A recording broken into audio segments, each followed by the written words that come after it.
பற்றிய செய்திகள் அதிக அளவில் காணப்படுகின்றன. இடையில் வந்த மாற்றம். இடைக்காலத்தில் ஏற்பட்ட அரசியல் மாறுதல்களால் புதிய சமயம் தோன்றியது. அதன் காரணமாக தமிழும் தமிழ் கலைகளும் தமிழ் பண்பும் தமிழர் வாழ்வும் பெரிதும் பாதிக்கப்பட்டன. இடைக்கால தமிழர்கள் பழந்தமிழ் கலைகளையும் பண்பாட்டையும் உணராமல் அவற்றை மதியாமல் பிறமொழியே உயர்வானது என கருதி பிற மொழி பற்றினையும் பண்பாட்டையும் மிகவும் நேசித்தனர். அதன் விளைவால் தமிழ் இலக்கியத்தின் முத்தமிழ் பகுதியாக கருதப்பட்ட இசை, நாடகம் என்னும் இரு கலைகளும் அறியின. இசைக்கு தெலுங்கு என்ற எண்ணம் எங்கும் பரவியது. நாடக கலையோ சிலப்பதிகாரத்தோடு நின்றுவிட்டது. இடைக்காலத்தில் வந்த சமயத்தினால் தமிழ்மொழி, கலை, பண்பாடு ஆகியவற்றுக்கு பல கேடுகள் நேர்ந்தன. தமிழரிடையே பயின்று வந்த தமிழ் இசையை தியாகராசர் தெலுங்கில் இயற்றியதனால் தெலுங்கு மன்னர்கள் அவரை போற்றி இசை அரசாக மதித்தனர். இவ்வாறு செய்தது தமிழை தாக்கிய ஒரு கொடும் புயலாகும். இத்தெலுங்கு இசையே கர்நாடக இசை என்று பெயர் கொண்டு வளர்ந்தது.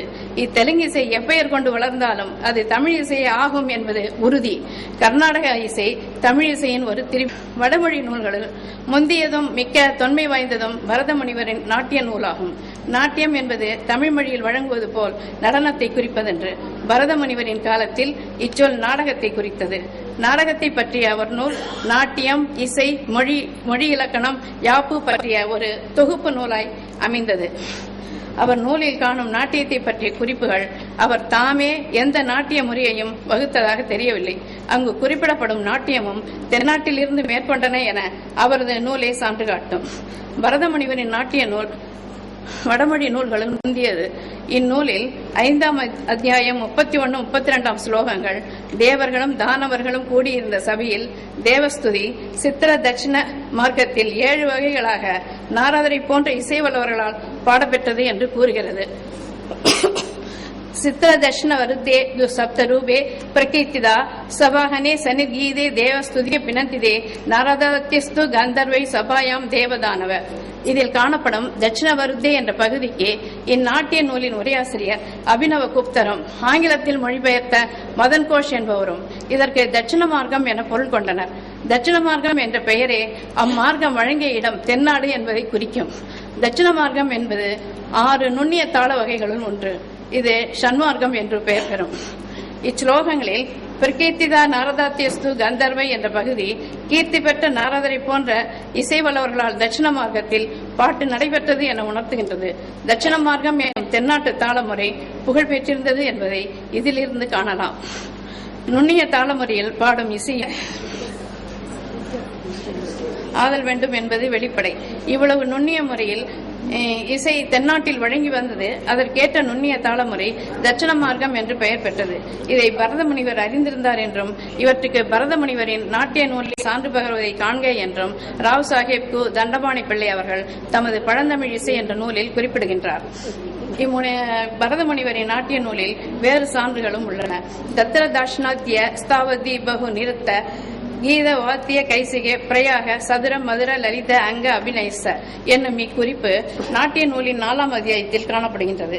பற்பல நாட்டியங்களும் கீதங்களும் வாத்தியங்களும் நயமழிந்த அழகு பொருந்திய திறமை மிக உடைய இனிமை வாய்ந்த மென்மையின் உண்மையும் பெற்ற மெய்ப்பாடுகள் தென்னாட்டிலே காணப்படுகின்றன என பொருள்படும்படி பரதமுனி கூறியவை.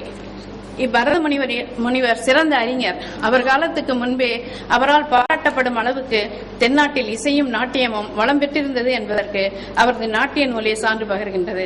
இதிலிருந்து தென்னாட்டின் முறையை ஷண்மார்க்கத்தை வடநாட்டவர்கள் விரும்பினர் என்பதும் அம்முறையை அறிந்தவர்களை தேடி பெற்றனர் என்பதும் தெரிகின்றது. இயற்கை தந்த இசை 7 இசையும் இயற்கை ஒலிகளோடு ஒப்பிட்டு பார்க்கும் தமிழர் பண்பாடு மிகவும் போற்றத்தக்கது.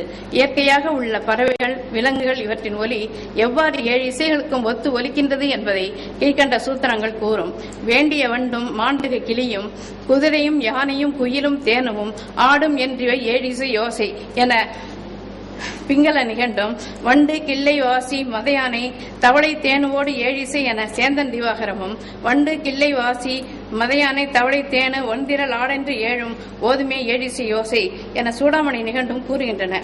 குரல் நரம்பு என்னும் சஜ்ஜமத்தின் ஒலி வண்டின் ரீங்காரத்தை ஒத்துள்ளது. துத்தம் என்னும் ரிஷபம் கிளியின் மிழற்றலை ஒத்துள்ளது. கைக்கிளை என்னும் காந்தாரம் குதிரையின் கத்துதலை ஒத்தது என்பார்கள். மிக பழங்காலத்தில் கைக்கிளை என்னும் காந்தாரம் பெருநாரியின் கனைப்பொலியாக வழங்கியது. உழை என்னும் மத்தியமம் யானையின் பிளிரலை ஒத்தது. இலி என்னும் பஞ்சமம் மயிலின் அகவலை ஒத்தது. விளரி என்னும் தெய்வதம் பசுவின் கதறலை ஒத்தது. தாரம் என்னும் நிஷாதம் ஆட்டின் கனைத்தலை ஒத்தது. சங்க காலத்தில் வண்டி நிசையை குரல் ஒலிக்கும், யாழ் குழல் இவற்றை பண்ணார் தும்பிக்கும், முழவின் ஓசையை ஓங்கி அதிர்ந்து வீழும் மலையொருவிகளுக்கும், ஆடல் விரலியர் நடனத்தை மயிலுக்கும் பூங்குடிகளுக்கும் ஒப்பிட்டு இயற்கை இன்பத்தையும் இசை இன்பத்தையும் ஒருங்கே அனுபவித்தனர். மூவகை இசைகள். சிலப்பதிகாரத்தில் இளங்கோவடிகள் மூவகை இசைகளை பற்றி குறிப்பிடுகின்றார்.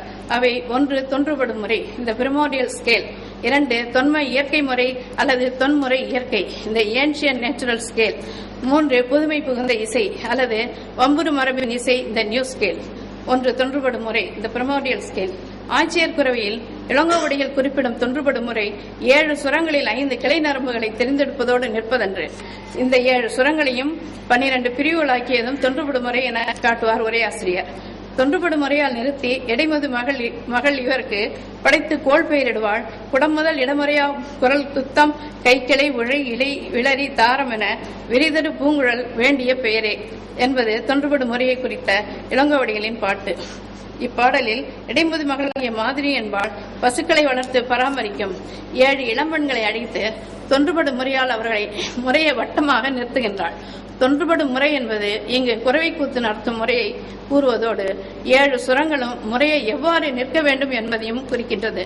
மாதிரி அவர்களுக்கு கோள்கள் பெயரிடுவாள் என்று கூறப்படுவதால் ராசி மண்டலத்தின் அமைப்பில் அவர்களை நிற்க வைக்கின்றாள் என்பதும் பெறப்படுகின்றது. மேற்றிசை முதலாக, அதாவது வலமுறையாக குரல் துத்தம் கைக்கிளை உழை விளிரி தாரம் என்ற 7 சுரங்களின் பெயர்களை அவர்களுக்கு இட்டு ராசி வட்டத்தில் இன்னின்ன வீடுகளில் அவர்கள் நிற்க வேண்டும் என கூறுகின்றாள். பெண்களின் உருவிலே சுரங்களின் வரிசையை காட்டி பெண்களின் உருக்களை நமக்கு காண்பிக்கின்றார் இளங்கோவடிகள். ராசி வட்டம் என்று குறிப்பிடுவதால் வானியலுக்கும் இசைக்கும் நெருங்கிய தொடர்பு உள்ளது என்பது பெறப்படுகின்றது. இவ்வாறு இடைமகளிர் கைகோத்து வட்டமாக நின்று முல்லை தீம்பாணி பாடி குறவை கூத்து ஆடுகின்றார்கள். இளங்கோவடிகள் ஆட்சியர் குறவியுள் 7 நரம்புகள் நிற்கும் முறையில் 5 இசை பண் எழுதியை உணர்த்தினார். 7 இளமங்கையரை இசை நரம்புகள் நிற்கும் தொன்றுபடும் முறையில் நிறுத்தி இந்த பிரிமோடியல் ஸ்கேல். அம்முறையில் இருந்து கிளைமுறைப்படி 5 சுரங்கள் ஒலித்து முல்லை தீம்பாணி அவதியை அடிகள் இங்கு விளக்கினார். இளங்கோவடிகள் கூறிய தொன்றுபடும் முறை என்பது 5 கிளைகளை தரும் 7 சுரங்கள் 12 பிரிவுகளில் நிற்கும் முறையாகும். இப்படி ஒரு வட்டத்தில் அமைத்து உணர்த்த ஜோதிடம் கையாளப்பட்டது. 7 சுரங்களை 12 பிரிவுகளாக்கியதை விளக்க ஜோதிட முறை மட்டுமின்றி மற்றொரு வழியையும் இளங்கோவடிகள் குறிப்பிடுகின்றார். இசைக்கும் ஜோதிடத்திற்கும் உள்ள தொடர்புக்கு முற்பட்டது இளங்கோவடிகள் குறிப்பிடும் தொன்றுபடும் முறை. முல்லை நிலத்தில் முதலில் தோன்றிய தமிழ் மக்கள் பண்பாட்டோடு தோன்றியது இசை. அவ்வாறு தோன்றிய இசை அவர்கள் மொழியுடன் சேர்ந்து வளர்ந்து ஆக்கம் பெற்றது. இது தமிழ் எழுத்தொலிகளுக்கும் இசை ஒலிகளுக்கும் உள்ள தொடர்பை காட்டும். தமிழ் மொழியின் ஒலிகளை 12 எழுத்துக்களாக கொண்டனர் தொல்முது தமிழர். அவற்றைப் போலவே இசை ஒலிகளையும் 12 பிரிவுகளாக்கி கொண்டனர். 12 உயிரெழுத்துக்களுள் ஐயும் அவ்வும் நெடிலாகவே ஒலிப்பன. மற்ற உயிரெழுத்துக்களைப் போல் குறில் நெடில் என்னும் பிரிவற்றவை. இவை போன்றே குரலும் இடையும் பிரிவற்றவைகளாக இசையில் கருதப்பட்டன. ஐயும் அவ்வும் நீங்கிய ஏனைய 5 எழுத்துக்களும் அ ஆ இ ஈ உ ஊ ஏ ஏ ஓ ஓ என 2 பிரிவுகளை ஏற்கும். அவ்வாறே குரலும் இலியும் நீங்கிய 5 சுரங்கள் ஒவ்வொன்றும் நிறைவொலி குறைவொலி துத்தம் பிரதி என 2 பிரிவுகளை ஏற்கின்றன. இசை ஒலிக்கும் எழுத்தொலிக்கும் உள்ள தொடர்பு தற்செயலாக நேராமல் ஒன்றின் இயல்பு மற்றொன்றின் இயல்போடு ஒப்ப அமைகின்றது. இசை ஒலிக்கும் எழுத்தொலிக்கும் உள்ள தொடர்பை தொல்காப்பியம் சுட்டுகின்றது. அளபிறந்து உயிர்த்தலும் ஒற்றிசை நீடலும் உளவென மொழிப இசையோடு சிவனிய நரம்பின் மறைய என்மனார் புலவர். எழுத்தொலிக்கும் இசையொலிக்கும் தொடர்பு இல்லையே எழுத்திலக்கணம் இசையொலியை